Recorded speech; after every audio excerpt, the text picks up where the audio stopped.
wabarakatuh. Sebelumnya, perkenalkan nama saya Ibah Salma, NIM 201221252 dari PKI Dogi.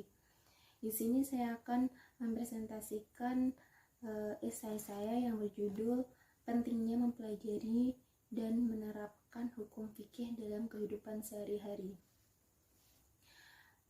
Ilmu fikih merupakan salah satu bidang ilmu dalam syariat Islam yang secara khusus membahas persoalan hukum tentang berbagai macam aspek tentang kehidupan manusia. Ilmu fikih merupakan ilmu yang sangat berperan penting dalam kehidupan sehari-hari, karena semua perbuatan seorang muslim haruslah didasarkan pada hukum syariat, dan tanpa ilmu fikih, maka ibadah-ibadah yang kita lakukan tidak akan sah. Sebagai seorang muslim, sudah sepantasnya kita mempelajari hukum fikih dan menerapkannya dalam kehidupan. Seperti halnya saya sebagai mahasiswa perguruan tinggi keislaman yang dituntut untuk mempelajari tentang hukum-hukum fikih.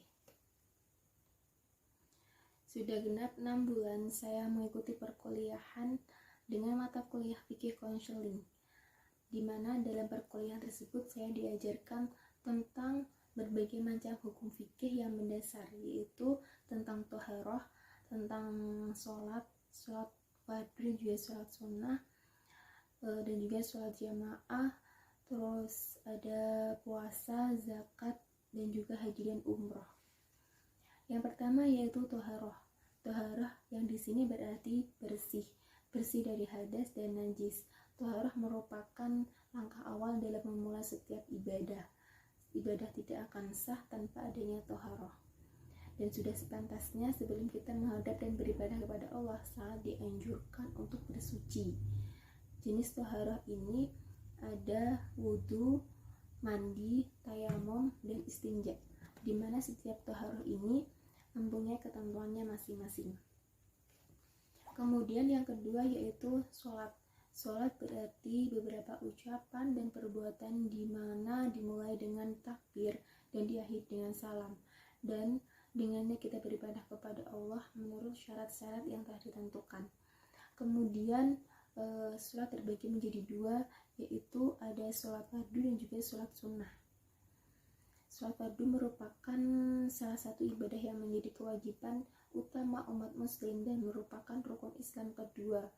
Sholat fardu di sini memiliki beberapa kedudukan dalam Islam, yaitu sebagai tiang agama, sebagai amalan pertama yang kali dihisab, sebagai wasiat Nabi Muhammad SAW, dan juga sebagai rukun Islam yang kedua, dan lain-lain. Posisi sholat dalam syariat menduduki tempat yang amat penting, dan bagi setiap muslim balik yang menegakkan sholat maka dihukumi dosa. Bahkan ulama berpendapat dalam kasus lain atau kasus tertentu bisa juga berdampak pada gugurnya keislaman seseorang.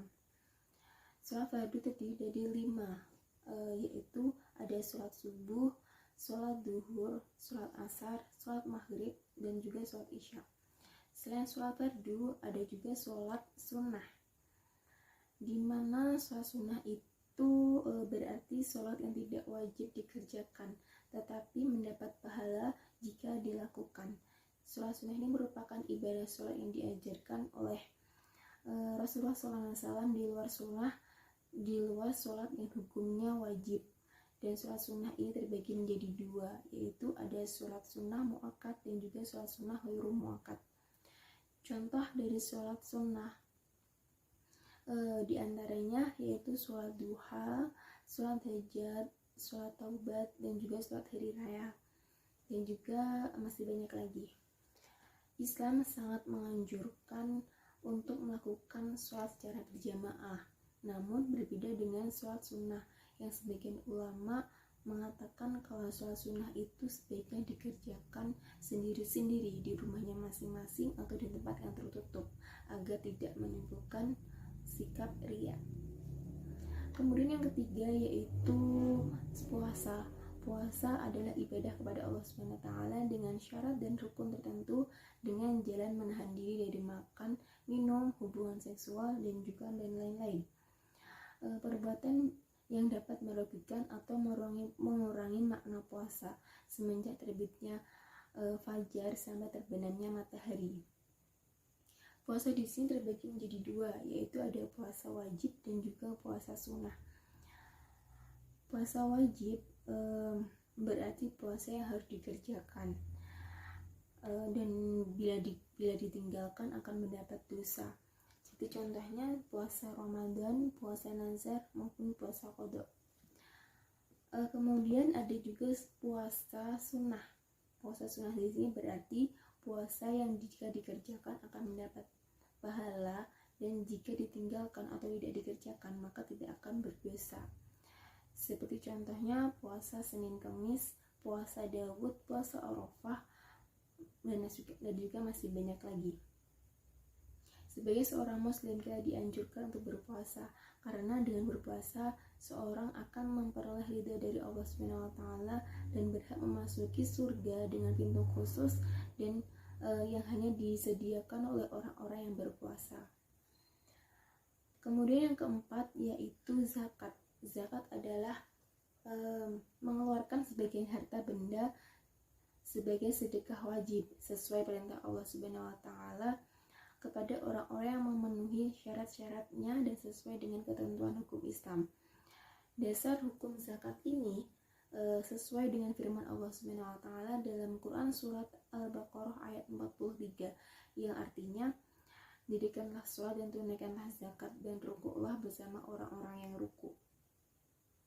Zakat merupakan kategori ibadah yang telah diatur secara rinci dan paten berdasarkan Al-Quran dan Sunnah, sekaligus merupakan amal sosial kemasyarakatan dan kemanusiaan yang dapat berkembang sesuai dengan perkembangan umat manusia. Dan zakat di sini terbagi menjadi dua, yaitu zakat fitrah dan juga zakat mal.